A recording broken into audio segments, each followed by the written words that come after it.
Hello दोस्तों, क्या हाल है। तारीख आज 9 मई 2026, दिन शनिवार, हिंदी तिथि सप्तमी। और आइए बात करते हैं आज के मुख्य समाचार में देश भर की तमाम बड़ी खबरों पर नजर डालते हैं। देखिए दोस्तों, एक तो आज के दिन को भारत में इस बार गुरु रविंद्रनाथ टैगोर की जयंती के रूप में मनाया जा रहा है। साथ ही आज महाराणा प्रताप की जयंती है और स्वतंत्रता सेनानी गोपाल कृष्ण गोखले की जयंती भी है। इतिहास के इन महान हस्तियों का जन्म आज ही के दिन हुआ था। चलिए आगे बढ़ते खबरों में। सबसे पहले आज के कुछ बड़े इवेंट देखिए। राजधानी दिल्ली में ट्रैफिक चालान से छुटकारा पाने का मौका है। आज 9 मई को लोक अदालत लगेगी। तो अगर आपके भी पुराने ट्रैफिक चालान आप माफ करवाना चाहते हैं या कम करवाना चाहते हैं तो ऑनलाइन भी इस पोर्टल के माध्यम से आप अपना टोकन बुक कर सकते हैं और ट्रैफिक चालान में रियायत पा सकते हैं। वहीं उत्तर प्रदेश के भी कई जिलों में आज राष्ट्रीय लोक अदालत का आयोजन होगा। 9 मई को दीवानी न्यायालय परिसर में सुबह 10 से शाम 5 बजे तक यूपी मऊ में भी आयोजन होगा। वहीं खबर है पोर्ट ऑफ स्पेन में खुलेगी स्थायी जयपुर फूड केंद्र। भारत के विदेश मंत्री डॉक्टर एस जयशंकर 9 मई को इसका उद्घाटन करेंगे। दिव्यांगों को स्थानीय स्तर पर यहाँ कृत्रिम अंग मिलेंगे। और मौसम विभाग का भी कहना है कि आज 9 मई को 11 घंटे के अंदर 17 राज्यों में भारी बारिश का तूफानी अलर्ट रहेगा। 80 किलोमीटर प्रति घंटा की रफ्तार से तेज हवाएं भी चलेगी। तो आगे मैं आपको बताऊंगा और भी पूरे मौसम समाचार विस्तार से। फिलहाल आगे बढ़ते हैं खबरों में। दोस्तों सबसे पहले कुछ पॉलिटिकल न्यूज अपडेट देख लेते हैं। विधानसभा चुनाव परिणाम के बाद मुख्यमंत्रियों की शपथ और नई राज्य सरकारों के गठन को लेकर तैयारियां जोरों शोरों से चल रही हैं। पश्चिम बंगाल में भाजपा ने ऐतिहासिक फैसला लिया। शुभेंदु अधिकारी होंगे अगले मुख्यमंत्री। जी हां, बीजेपी ने बंगाल में नए सीएम का अनाउंसमेंट कर दिया है। खुद गृह मंत्री अमित शाह ने ऐलान किया कि शुभेंदु नए सीएम बनेंगे और आज इनका शपथ ग्रहण भी होगा। आज सुबह 11 बजे शुभेंदु अधिकारी बंगाल के नए मुख्यमंत्री के रूप में शपथ लेंगे। इन्होंने 5 साल पहले टीएमसी को छोड़कर भाजपा ज्वाइन की थी। अब ये बीजेपी के इतने चहेते नेता बन चुके हैं कि इन्हें मुख्यमंत्री के रूप में अनाउंस किया गया है। कभी ममता बनर्जी के बेहद करीबी रहे हैं ये शुभेंदु अधिकारी।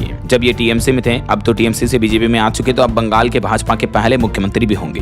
बीते दिन बंगाल के राज्यपाल से मिलकर शुभेंदु ने सरकार बनाने का दावा पेश किया। आज शपथ ग्रहण होगा। गृह मंत्री अमित शाह बोले कि बंगाल में महिला सुरक्षा हमारी टॉप प्रायोरिटी होगी। और अभी 1-2 दिन पहले आपको पता होगा शुभेंदु अधिकारी के पीए की हत्या कर दी गई। इस मामले पर भी एक रिपोर्ट में दावा किया जा रहा कि शुभेंदु के पीए को सुपारी किलर से मरवाया गया। एक भाजपा विधायक तो बोले कि मैंने कराहने की आवाज सुनी थी, दोबारा कॉल किया तो उठाया नहीं। वहीं दोस्तों बंगाल में नई सरकार बनने से पहले जो व्यापारियों का संगठन है केट, उसका यह कहना है कि बंगाल में व्यापार और उद्योग को भाजपा सरकार से नई उम्मीद है। Confederation of all India traders CAIT के व्यापारियों ने विश्वास जताया और कहा कि निवेश और रोजगार को नई रफ्तार मिलेगी बंगाल में नई सरकार के साथ ही। तो दोस्तों बंगाल के अलावा भी आज तमिलनाडु में भी सुबह 11 बजे शपथ समारोह होगा। तमिलनाडु में भी टीवी के प्रमुख विजय ने राज्यपाल को समर्थन पत्र सौंपा और तमिलनाडु के तो नए मुख्यमंत्री खुद एक्टर विजय ही बनेंगे। राज्यपाल को सरकार बनाने का न्योता दिया क्योंकि इनके पास अब बहुमत के साथ विधायकों का समर्थन हो चुका है। सीपीआई, वीसीएक्स, कांग्रेस समेत कई अन्य विधायकों ने भी टीवीके को समर्थन देने की घोषणा की है। तो एक्टर विजय तमिलनाडु के मुख्यमंत्री बनने जा रहे हैं। बीते दिन उन्होंने राज्यपाल को 118 विधायकों का समर्थन पत्र भी सौंपा और उन्हें तमिलनाडु के राज्यपाल से भी सरकार बनाने की मंजूरी मिल चुकी है। ये लगातार तीसरा दिन रहा जब तमिलनाडु की राजनीति में मेल मिलाप देखने को मिला और विजय ने लगातार तीसरे दिन भी राज्यपाल से सरकार बनाने का दावा पेश किया क्योंकि अब उनके पास जो कुछ सीटें कम पड़ रही थी बहुमत के लिए, अब 118 सीटें हो चुकी हैं, जिसमें कांग्रेस के 5, सीपीआई, वीसीके वगैरह के 2 विधायकों ने भी टीवीके को समर्थन दिया। तो उसके बाद बहुमत का आंकड़ा हासिल कर लिया है। हालांकि इस समर्थन के बदले में कांग्रेस का यह कहना है कि तमिलनाडु में टीवीके से कांग्रेस ने 2 मंत्री पद मांगे हैं और एक राज्यसभा में भी सीट चाहिए। देखिए मतलब राजनीति में कोई ऐसे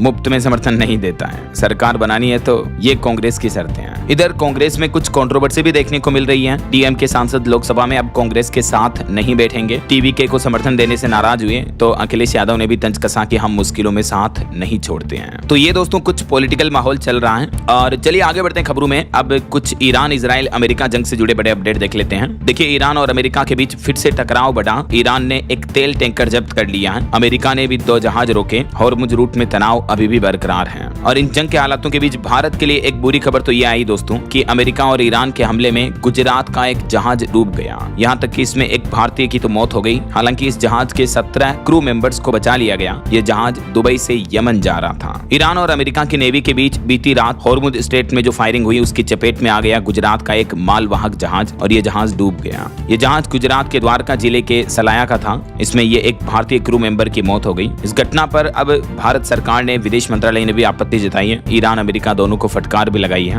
वहीं इधर यूएई ने एक बड़ा दावा किया, कहा कि ईरान ने मिसाइल और ड्रोन दागे हम पर तो हमने हवा में ही मार गिराया डिफेंस सिस्टम से। इस घटना में 3 लोग घायल हो गए। अमेरिका ने फिर से ईरान पर बमबारी भी शुरू कर दी है। तो कहीं न कहीं देखा जाए तो ईरान अमेरिका इजराइल की जंग रुकने की बजाय अब दिनों दिन और बढ़ती नजर आ रही है। होर्मुज जल डमरू मध्य रूट पर भी हालात फिर से तनावपूर्ण हुए। दोनों पक्षों के बीच गोलीबारी के बाद भी हालांकि ट्रंप का तो ये कहना है कि युद्ध विराम बरकरार है, लेकिन ट्रंप ने यह भी कहा कि ईरान ने हमारे साथ खिलवाड़ किया, तो इस वजह से ट्रंप ने ईरान पर हमले करना भी शुरू कर दिया है। ट्रंप का कहना कि ईरान पर हमला सिर्फ प्यार की थपकी है। तेहरान पर सैन्य कार्रवाई के बाद भी डोनाल्ड ट्रंप का यह बयान देखने को मिला। बोले कि युद्ध विराम अब भी लागू है, लेकिन ट्रंप ने ईरान पर बमबारी वापस शुरू कर दी है, क्योंकि यूएई पर भी फिर से मिसाइल अटैक और ड्रोन से हमला हुआ, तो ईरान युद्ध को लेकर लागू संघर्ष विराम सीज फायर पर भी सवाल उठने लगे हैं। हालांकि युद्ध विराम के बीच इधर इजराइल और लेबनान के हमले भी फिर से बढ़े। लेबनान के एक गांव को तो खाली करने का आदेश जारी हो चुका है। युद्ध विराम का उल्लंघन लगातार देखने को मिल रहा है यहाँ। चलिए दोस्तों, युद्ध की खबरों के बाद आगे बढ़ते हैं खबरों में। देखिए आप अगला अपडेट। भारत के साथ बातचीत से सीमा विवाद सुलझाने के लिए तैयार हुआ नेपाल। लीपू लेक पर फिर से अपना दावा किया था, तो उसके बाद अब नेपाल का कहना कि बातचीत करके समझौता करें ऐसा। वहीं देखिए केंद्र सरकार का नया प्लान। अब हमारे देश में माता पिता खुद तय करेंगे अब स्कूल का बजट और विकास, खुद बनाएंगे 3 साल का मास्टर प्लान। केंद्र सरकार के 15 लाख स्कूलों में ये महत्वपूर्ण बदलाव लागू होने जा रहा है। केंद्र सरकार ने सरकारी स्कूलों की व्यवस्था में परिवर्तन करते हुए इसी महीने मई 2026 से नई गाइडलाइंस लागू करने का निर्णय लिया है, और इस ऐतिहासिक बदलाव के तहत देश के तकरीबन 15 लाख स्कूलों का प्रबंधन मैनेजमेंट जो है अब सीधे तौर पर अभिभावकों यानी माता पिता, पेरेंट्स, गार्जियन के हाथों में होगा। नए नियमों के मुताबिक स्कूल मैनेजमेंट कमेटी एसएमसी को 30 लाख रुपए तक के निर्माण कार्य बिना पीडब्ल्यूडी की मंजूरी के खुद कराने की वित्तीय शक्ति भी दी गई है। इसके अलावा स्कूलों का सालाना सोशल ऑडिट कराना अनिवार्य होगा। नया सिस्टम, नई कमेटी का ढांचा क्या होगा, इस बारे में डिटेल जानकारी आप देख सकते हैं स्क्रीन पर। चलिए अगली खबर देखिए। हाल ही में कुछ दिनों पहले आपको पता होगा अटलांटिक महासागर में एक क्रूज शिप जहाज पर जो हंता वायरस फैला था, तो इस मामले पर अब खबर आ रही कि इस जहाज पर 2 भारतीय नागरिक भी सवार थे। हालांकि इस हंता वायरस की संक्रमण की वजह से अब तक इस जहाज पर 3 लोगों की मौत हो चुकी है, लेकिन डॉक्टरों का यह भी कहना कि ये वायरस कोरोना की तरह इतनी तेजी से नहीं फैलता है। अब क्योंकि इस जहाज पर 200 से भी ज्यादा लोग मौजूद हैं, तो उनमें भी हंता वायरस फैलने का खतरा बढ़ने लगा है, और चिंता की बात यह है कि इस पर 2 तो भारतीय सवार हैं। तो ऐसे में हंता वायरस के मामलों को लेकर भारत सरकार का भी कहना है कि कड़ी नजर रखी जा रही है। क्रूज पर सवार 2 भारतीयों को लेकर भी लेटेस्ट अपडेट सामने आ रहा। केंद्रीय स्वास्थ्य मंत्रालय का कहना है कि उन भारतीयों की सेहत पर भी हमारी तरफ से नजर रखी हुई है। वैसे भारत को लेकर तो एक अच्छी रिपोर्ट ये भी आ रही कि भारत में अब तक हंता वायरस का कोई मामला देखने को नहीं मिला है। तो फिलहाल ये महामारी पेंडेमिक का रूप लेने की संभावना बहुत कम ही है, जो कि एक बहुत ही अच्छी गुड न्यूज रिपोर्ट है। चलिए एक अनोखी खबर देखिए दोस्तों। पंजाब के लुधियाना का ये मामला है। यहाँ 2 सगे भाइयों ने अपनी इकलौती बहन को एक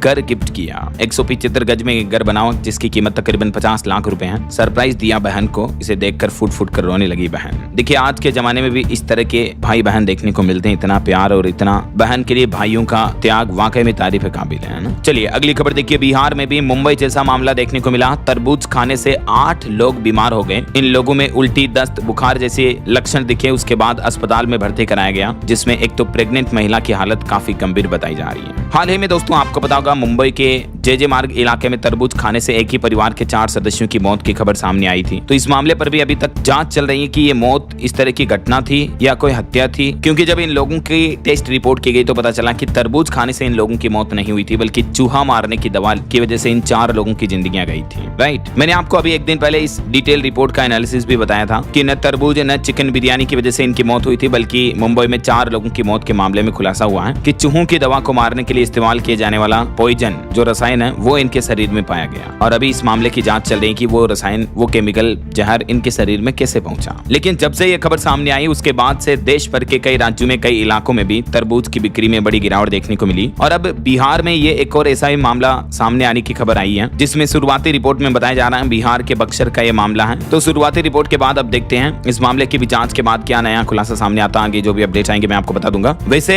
एक बड़ा चौंकाने वाला वीडियो भी सोशल मीडिया पर वायरल हो रहा। देखिए आप किस तरह से साग सब्जी, फल फ्रूट वगैरह आपको हमको केमिकल वाले रंगों से पकाकर, इन रंगों से पोत कर खिलाए जाते हैं। देखिए बिहार के कटिहार रेलवे स्टेशन पर खीरों को हरे केमिकल में डुबोकर इन पर हरा रंग चढ़ाया जा रहा है केमिकल वाला, ताकि ये ताजा दिखे। और इस तरह का वीडियो सोशल मीडिया पर वायरल हुआ है। इस घटना ने खाद्य सुरक्षा पर कई गंभीर सवाल खड़े कर दिए हैं। इस मामले के बाद सोशल मीडिया में लोगों का भारी गुस्सा भी है। सबसे पहले तो आप ये वीडियो देखिए दोस्तों। इस वीडियो में साफ साफ दिख रहा है कि सामने खीरे को छिलकर रखा हुआ है ऊपर से, और फिर इन्हें केमिकल वाले रंग के डिब्बे में डुबो कर ये महिला अलग से टोकरी में रखती जा रही है, और ये सब्जियां ही बेचती है महिलाएं, जिससे कि खीरे एकदम से ताजा फ्रेश लगे, जबकि वो रंग तो ऊपर से जो लगा होता है वो नेचुरल नहीं बल्कि केमिकल वाला रंग चढ़ाए जा रहे हैं। देखिए आप। तो ये मामला सामने आने के बाद रेलवे की तरफ से भी अब वीडियो की जांच की जा रही है और सख्त कार्रवाई का आश्वासन दिया है। चलिए अगली बड़ी खबर देखिए। महाराष्ट्र के नासिक TCS केस मामले में आखिरकार मुख्य आरोपी निदा खान अब हिरासत में ली गई। इस पर कंपनी के अन्य कर्मचारियों पर यौन उत्पीड़न और धार्मिक भावनाएं आहत करने के आरोप लगे हैं। अब तक इस मामले में 9 FIR दर्ज हो चुकी हैं। तो आखिरकार मुख्य आरोपी के पकड़ में आने के बाद अब देखते हैं जांच में आगे क्या कुछ नए खुलासे सामने आते हैं। वहीं खबर देखिए, सोहराबुद्दीन फर्जी मुठभेड़ केस मामले में भी कोर्ट ने सभी 22 आरोपियों को बरी कर दिया। बॉम्बे हाईकोर्ट ने कहा कि कोई ठोस सबूत नहीं मिले हैं। 2005 का ये मामला था।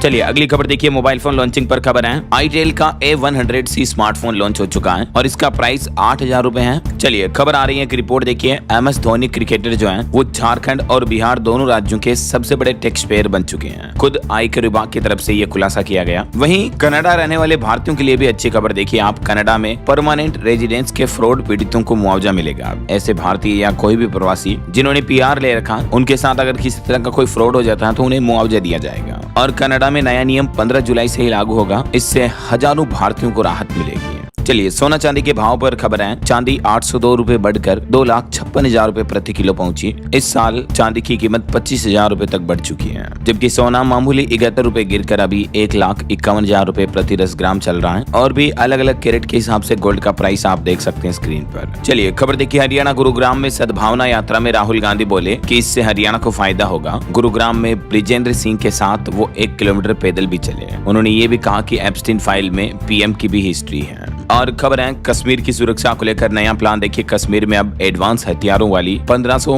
विलेज गार्ड्स की फौज तैनात की जाएगी। 5 जिलों के ग्रामीण जवानों के साथ 12-12 घंटे की ड्यूटी कर रहे हैं ये जवान। ऑपरेशन सिंदूर के बाद से जम्मू कश्मीर में सुरक्षा एजेंसियों ने गांव स्तर पर अपना सुरक्षा तंत्र काफी मजबूत किया। ये रिपोर्ट आ रही देख सकते हैं आप। चलिए खबर है राजधानी दिल्ली में ऑनलाइन सट्टेबाजी के मामले में ED प्रवर्तन निदेशालय ने 1000 करोड़ रुपए के घोटाले के मामले में 3 लोगों को गिरफ्तार किया है। मनी लॉन्ड्रिंग से जुड़े रैकेट के अभियान के तहत यह कार्रवाई की गई। वहीं खबर है प्रधानमंत्री नरेंद्र मोदी पहली बार उत्तराखंड के टिहरी जिले का दौरा करेंगे और यहां 1000 मेगावाट की परियोजना का लोकार्पण भी करेंगे।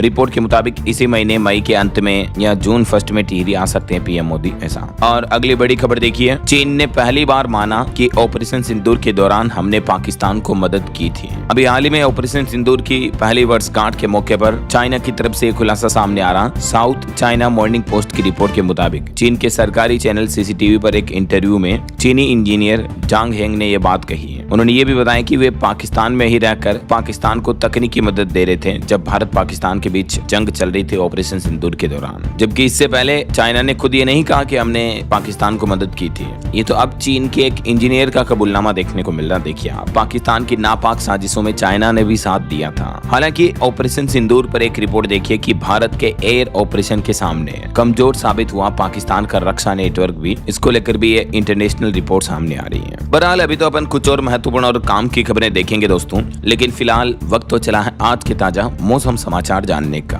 तो देखिए बंगाल की खाड़ी में चक्रवात का खतरा बना हुआ है। आज 9 मई को परिसंचरण बनने की संभावना के चलते उड़ीसा में काल बैसाखी का अलर्ट भी जारी हुआ।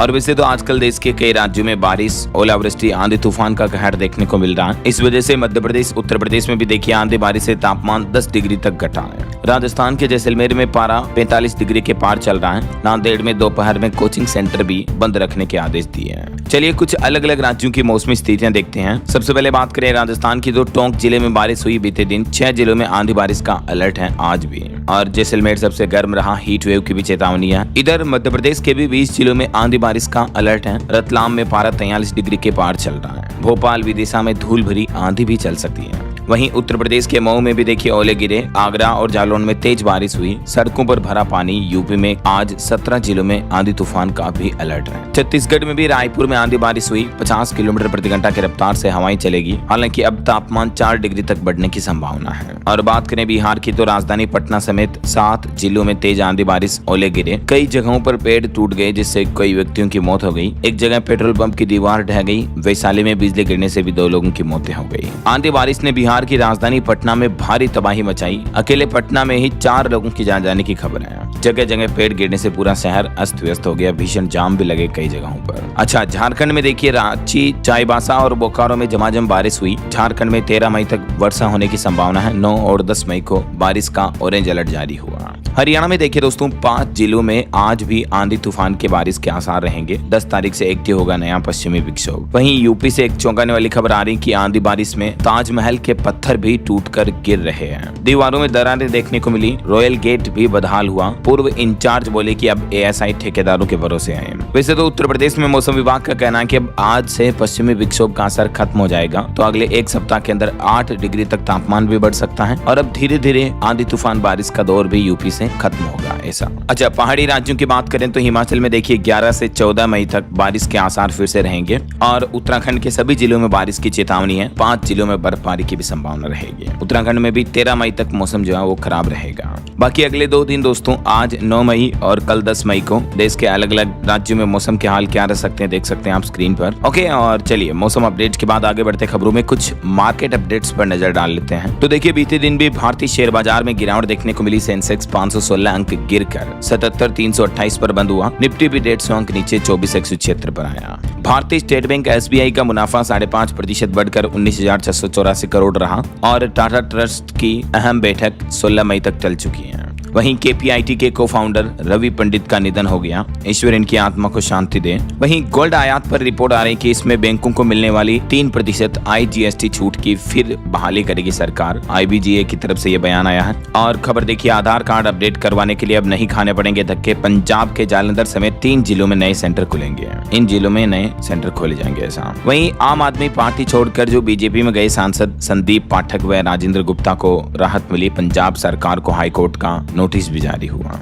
एक बड़ी लापरवाही की खबर देखिए, बिहार में मिड डे मील खाने के बाद 150 से ज्यादा बच्चे बीमार हो गए। सहरसा जिले के बलुआह गांव का यह मामला है। अब खाने की जांच भी चल रही है। वहीं हैदराबाद के रिटायर्ड आईपीएस अफसर की पत्नी की घर में ही जान ले ली गई। नेपाली गैंग पर शक है। कुछ और बड़े हादसों और दुर्घटनाओं की खबरें देखे दोस्तों। मध्य प्रदेश में जो राजा रघुवंशी हत्याकांड था उसके 4 आरोपियों की बेल कोर्ट ने खारिज कर दी है और सोनम की जमानत को भी हाई कोर्ट में चुनौती दी गई। वहीं झारखंड में एक बड़ा सड़क हादसा हो गया। ट्रक ने सड़क किनारे जा रहे 28 लोगों को कुचल दिया, जिसमें से 6 लोगों की मौत की खबर है। झारखंड के गिरिडीह जिले में ये दिल दहला देने वाला मामला सामने आया। ओके, और कुछ इंटरनेशनल न्यूज अपडेट देख लेते हैं फटाफट से। देखिए आप, अमेरिकी राष्ट्रपति डोनाल्ड ट्रंप को बड़ा झटका लगा। अमेरिका की अदालत ने खारिज किया ट्रंप के नए टैरिफ का आदेश और ट्रंप को फटकार लगाते हुए ये भी कहा कि व्यापार कानून का गलत इस्तेमाल हुआ। ट्रंप की टैरिफ पॉलिसी को खुद अमेरिका की सुप्रीम कोर्ट ने अवैध बताया। 10% टैरिफ लगाने का फैसला रद्द किया। अदालत बोले कि राष्ट्रपति ट्रंप ने अपनी शक्तियों का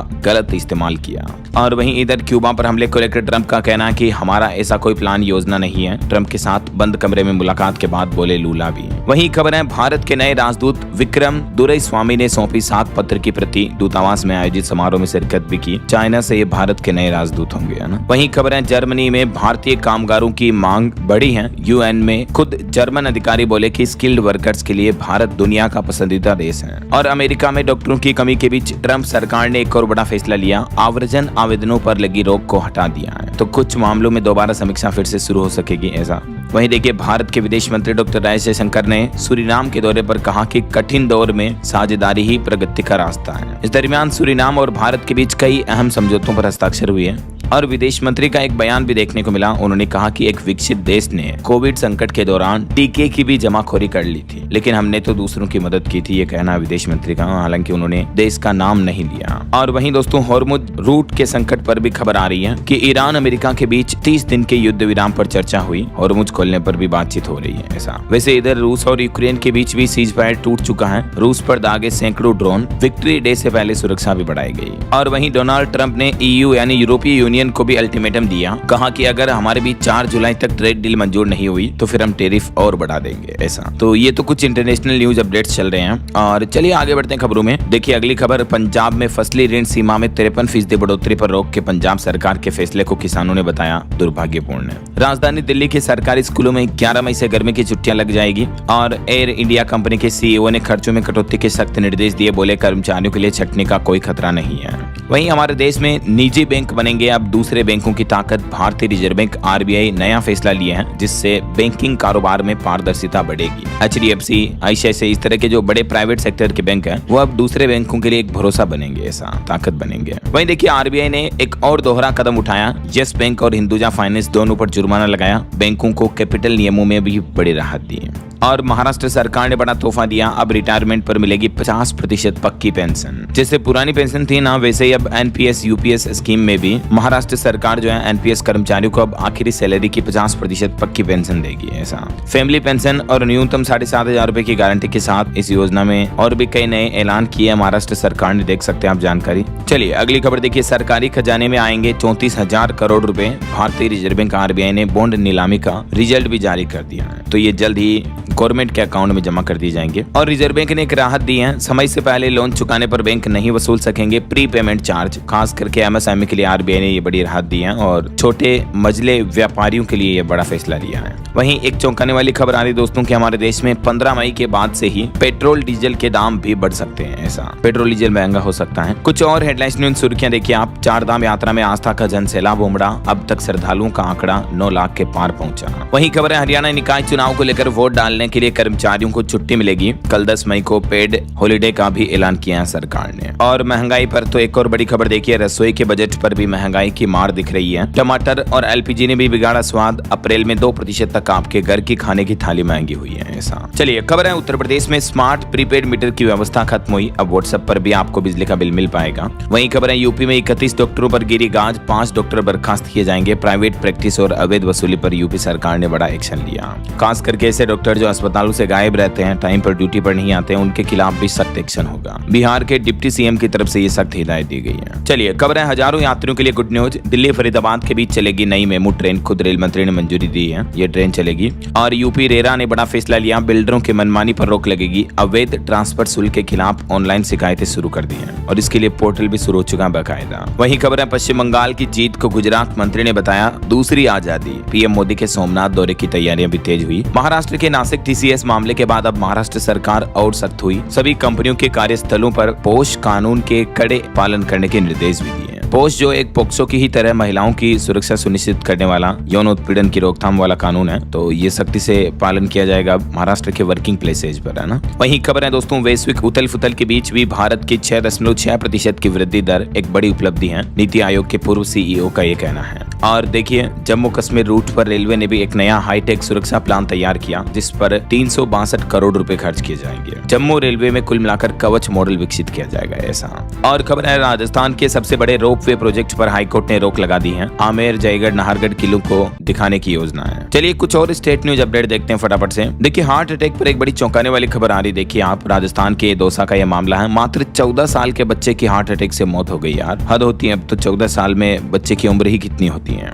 ये बैठा था, बस पानी पीने के लिए उठा था, तभी अचानक जमीन पर गिर पड़ गया। दौसा के महवा के समलेटी गांव की यह घटना है। परिजनों का रो रो कर बुरा हाल है। लेकिन कहीं न कहीं देखा जाए तो आजकल की जो लाइफस्टाइल, खान पान की चीजें हैं, इस वजह से दिनों दिन छोटे बच्चों में भी इस तरह की घटनाएं बढ़ रही हैं, राइट। वहीं खबर है मध्य प्रदेश में 25-26 मई को काम नहीं करेंगे बैंक कर्मी। एसबीआई कर्मचारियों ने हड़ताल की चेतावनी दी। छत्तीसगढ़ में निकाय पंचायत चुनाव की घोषणा हो चुकी है। 1 जून को वोटिंग होगी, 4 जून को नतीजे आएंगे। और छत्तीसगढ़ में जमीन मकान प्लॉट की रजिस्ट्री के साथ ही अब नामांतरण ऑटोमेटिकली शुरू हो जाएगा। जमीन के रिकॉर्ड 100% ऑनलाइन होंगे, तो इससे रिकॉर्ड से छेड़छाड़ या बदलाव पर आपके फोन पर SMS भी आएगा, ऐसा। चलिए बड़ी खबर देखिए। उत्तर प्रदेश में अब बच्चों से अपराध पर एनकाउंटर बढ़ रहे हैं। पिछले 1 महीने में 3 अपराधियों को ढेर किया जिन्होंने बच्चों के साथ घिनौनी हरकतें की थी। वहीं खबर है हरियाणा के सरकारी कॉलेजों में नए कोर्स शुरू हुए हैं। 20 से कम स्टूडेंट हैं तो बंद किए जाएंगे ऐसे कॉलेजों को। और हरियाणा में पिछले 30 दिन में लगभग 11,000 नए टीबी मरीज मिले हैं। फेज 2 की रिपोर्ट जारी हुई, जिसमें चौंकाने वाला खुलासा आ रहा है। वहीं हरियाणा सरकार ने आउटसोर्स कर्मचारियों को भी राहत दी है। आउटसोर्सिंग पॉलिसी पार्ट 2 कर्मचारियों की अनुबंध अवधि बढ़ाई गई। 3 महीने का विस्तार मिला। ये देख सकते हैं आप, हरियाणा सरकार द्वारा जारी इस बारे में नोटिस भी। और खबर देखिए हाल ही में जो कुछ दिनों पहले एक ब्लिंकिट डिलीवरी बॉय का ज़ॉम्बी की तरह खड़े रहने का वीडियो वायरल हुआ था, तो इस पर चंडीगढ़ की एसएसपी ने खुलासा किया। वो बोले कि ये मोहाली डिलीवरी देने गया था, तभी इसने रास्ते से हेरोइन खरीदी और फिर उसको नशा करने के बाद 2.5 घंटे तक बुत बनकर खड़ा रहा है, मतलब ज़ॉम्बी की तरह। वहीं खबर है पंजाब में भी 10वीं 12वीं के रिजल्ट की तारीखें घोषित हो चुकी हैं। 11 मई और 13 मई को रिजल्ट जारी किए जाएंगे। और देखिए हिमाचल प्रदेश में पहले ही दिन 16,891 लोगों ने नॉमिनेशन भरा। ढोल नगाड़ों के साथ पहुंचे कई दावेदार। और उत्तराखंड केदारनाथ धाम धाम में 50 बेड के नए अस्पताल का उद्घाटन किया मुख्यमंत्री पुष्कर सिंह धामी ने। वहीं उत्तराखंड में अपराध पर भी एक रिपोर्ट आ रही है कि बच्चों के खिलाफ अपराध बढ़े हैं उत्तराखंड में। एनसीआरबी रिपोर्ट में 2024 में करीब 21% की बढ़ोतरी हुई है। वैसे हमारे पूरे देश के क्राइम पर भी एक रिपोर्ट सामने आ रही। देखिए आप कि देश भर में पिछले 70 सालों में 20 लाख लोगों का अपहरण हुआ, किडनैपिंग हुई है, जिसमें हैरानी की बात यह है कि 11 लाख लोगों की किडनैपिंग पिछले एक दशक 10 सालों में ही हुई है, क्योंकि जैसे जैसे टेक्नोलॉजी, गाड़ी, व्हीकल वगैरह बढ़े, इस तरह के केस भी बढ़े हैं। एनसीआरबी अपराधों में अपहरण के केस की हिस्सेदारी भी 3 गुना तक बढ़ी है। ये आधिकारिक आंकड़ों के विश्लेषण का डेटा भी आप देख सकते हैं। और देश की राजधानी दिल्ली में भी महिलाओं और बुजुर्गों के खिलाफ सबसे ज्यादा अपराध बढ़े हैं। ये अलग अलग स्टेट्स के डेटा रहे हैं ना। ओके, और अंत में कुछ एजुकेशनल अपडेट्स देख लेते हैं। देखिए आप, आज की कुछ सरकारी नौकरियां। झारखंड में 611 पदों पर भर्ती का नोटिफिकेशन जारी हुआ। यूपीपीएससी ने भी 182 पदों पर वैकेंसी निकाली और कोल इंडिया में 276 ओपनिंग्स चल रही है। वहीं बिहार से बड़ी खबर देखिए, सम्राट सरकार में पहला लाठीचार्ज हुआ। TRE-4 कैंडिडेट्स को दौड़ा कर पीटने का आरोप है। लाठीचार्ज करके इन कैंडिडेट्स को खदेड़ दिया पुलिस ने, कुल मिलाकर ऐसा। ओके, और अंत में खेल समाचार पर खबर देखिए दोस्तों। IPL क्रिकेट में बीते मैच में कोलकाता की लगातार चौथी जीत हुई, दिल्ली को 8 विकेट से हराया। और अंत में आज के राशिफल पर नजर डाल लेते हैं। तो देखिए, मेष राशि वालों को रुका पैसा और सिंह राशि के लोगों को नौकरी में उपलब्धि के योग बन रहे हैं। और भी कुछ अलग अलग राशियों का राशिफल आप देख सकते हैं स्क्रीन पर। और हाँ दोस्तों, आज मैं आपसे कोई क्वेश्चन नहीं पूछने वाला हूँ, बस कमेंट करके आप ये बता दीजिए कि आप कौन से राज्य में, कौन से जिले में रहते हैं, ताकि मैं आपके राज्य के समाचार भी आपके मोबाइल तक पहुंचा पाऊंगा। ओके, और बाकी इस वीडियो को लाइक और शेयर करना, DLS न्यूज चैनल को सब्सक्राइब करके बेल आइकन जरूर दबा देना, रोजाना ऐसी इन्फॉर्मेटिव जानकारियां, महत्वपूर्ण समाचार देखते रहने के लिए। ओके, ख्याल रखिएगा अपने आप का, अपने परिवार का। मिलेंगे अगले नेक्स्ट अपडेट में, तब तक के लिए जय हिंद, जय भारत, वंदे मातरम।